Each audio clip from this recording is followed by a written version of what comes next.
The number one factor that prevents you as a professional from improving your leadership, collaboration, and communication skills is the belief that you're already good at these things, or at least good enough.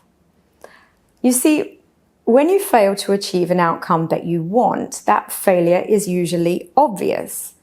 When failure is obvious, it gives us the chance to learn what went wrong and look for a better way to do it next time.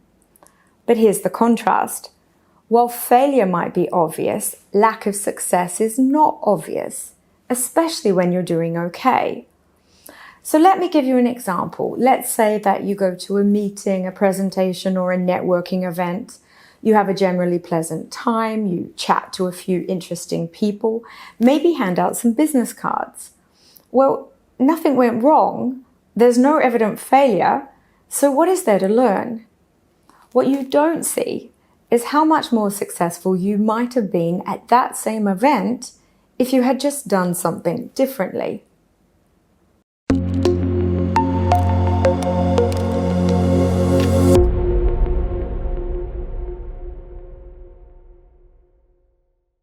We learn our behavior because of the consequences that occur after the actions we take. This is not unique to humans. All organisms learn this way. Even earthworms actually learn this way.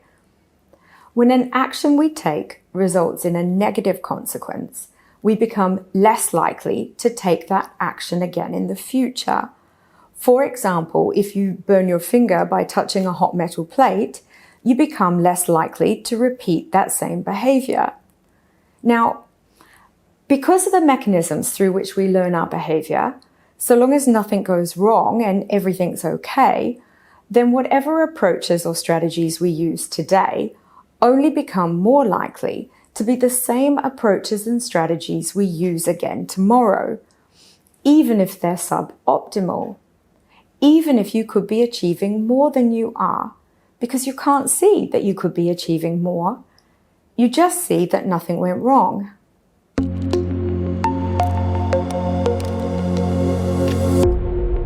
Now for the section when I give you the follow-up actions for the week.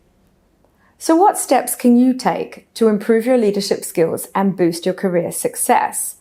I'm going to give you 2 steps for this week. The first is, stop waiting for something big to happen to you. When it comes to achieving greater career success, chances are you're waiting for something big to happen, a big change, a new job offer, a move to a different company. That perspective tends to result in the wrong behavior, waiting, and waiting for something external to happen to you.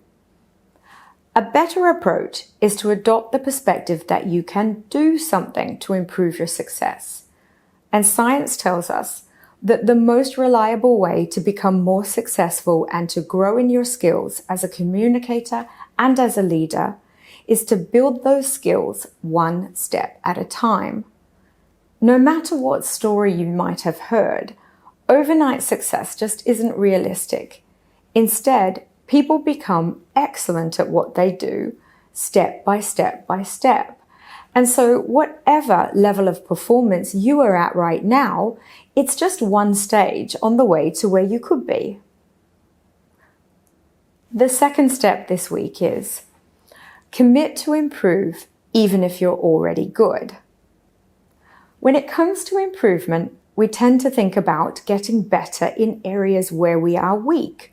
For example, you probably think of a training in presentation skills as something for people who are weak in presentation skills. But as I've explained in this video, there's a lot of room to improve in areas where you are already good. It's just harder to see. So this week, you're going to stop telling yourself that you're already good at communication, at critical thinking, at teamwork and collaboration. And instead, you're going to ask, how could I be better? How much more could I improve?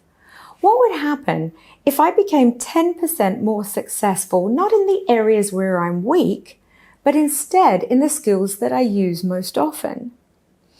If you gain 10% growth in the skills that you use in your work life on a daily basis, that's going to start to deliver results for you.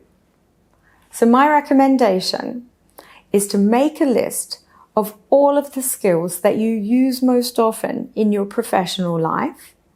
Keep that list handy, and I'll see you again in the next video.